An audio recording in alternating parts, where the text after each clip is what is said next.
Juge chapitre 7, traduction Louis II. Jérubbaal, qui est Gédéon, et tout le peuple qui était avec lui, se levèrent de bon matin, et campèrent près de la source de Harod. Le camp de Madian était au nord de Gédéon, vers la colline de Morée, dans la vallée.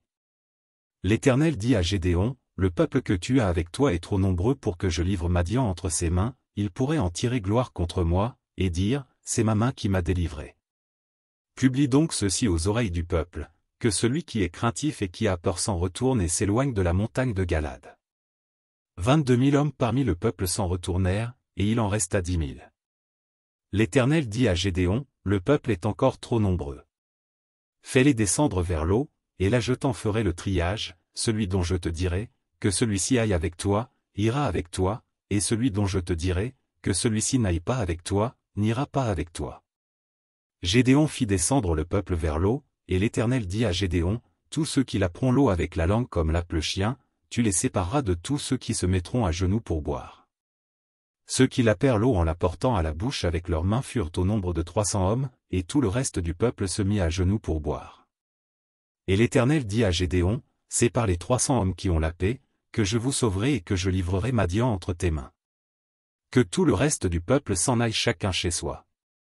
On prit les vivres du peuple et ses trompettes. Puis Gédéon renvoya tous les hommes d'Israël chacun dans sa tente, et il retint les 300 hommes. Le camp de Madian était au-dessous de lui dans la vallée. L'Éternel dit à Gédéon pendant la nuit, lève-toi, descends au camp, car je l'ai livré entre tes mains. Si tu crains de descendre, descends avec Pura, ton serviteur. Tu écouteras ce qu'ils diront, et après cela tes mains seront fortifiées, descends donc au camp. Il descendit avec Pura, son serviteur, jusqu'aux avant-postes du camp. Madian, Amalek, et tous les fils de l'Orient, étaient répandus dans la vallée comme une multitude de sauterelles, et leurs chameaux étaient innombrables comme le sable qui est sur le bord de la mer. Gédéon arriva, et voici, un homme racontait à son camarade un songe. Il disait, j'ai eu un songe, et voici, un gâteau de pain d'orge roulait dans le camp de Madian, il est venu heurter jusqu'à la tente, et elle est tombée, il l'a retournée sens dessus-dessous, et elle a été renversée. Son camarade répondit, et dit, ce n'est pas autre chose que l'épée de Gédéon, fils de Joa, homme d'Israël, Dieu a livré entre ses mains Madian et tout le camp.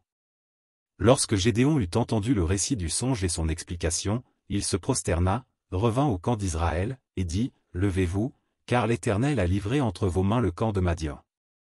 Il divisa en 3 corps les 300 hommes, et il leur remit à tous des trompettes et des cruches vides, avec des flambeaux dans les cruches.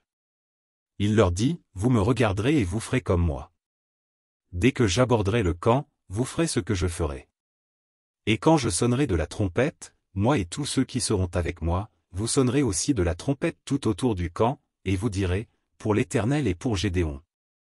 Gédéon et les 100 hommes qui étaient avec lui arrivèrent aux abords du camp au commencement de la veille du milieu, comme on venait de placer les gardes.